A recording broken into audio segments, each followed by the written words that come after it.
imagine that these kind of ratty little flower girls and ring bearers that got away have inhabited the forest of Athens, Ohio, and started living on their own, a little bit like in The Lord of the Flies.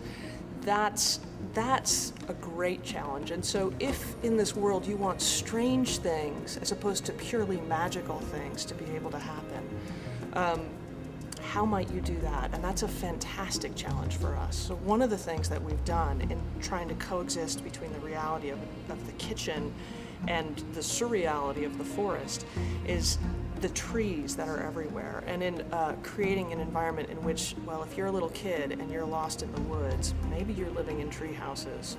So traditionally and historically at this theater, the production of Midsummer Night's Dream has an enormous amount of fairies flying in the air and kids hanging in the air. And of course, Mark Lamos's very famous, very beautiful production was all about flying. So in a bit of a nod to Mark, the children come out of the trees in this. And also because we are in a three-quarter thrust in the sense that if children are hanging in the air, or throughout the space, they are very immediate and accessible to the audience, which is a great time for us.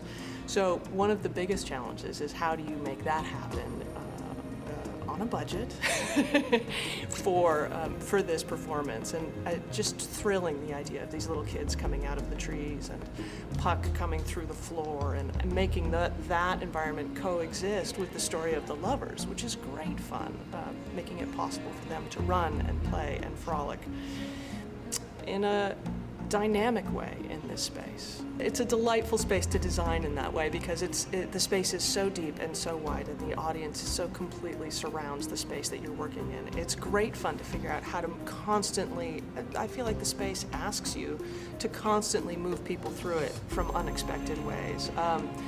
And the theater itself has enormous height, and it's very exciting to use the height of this room.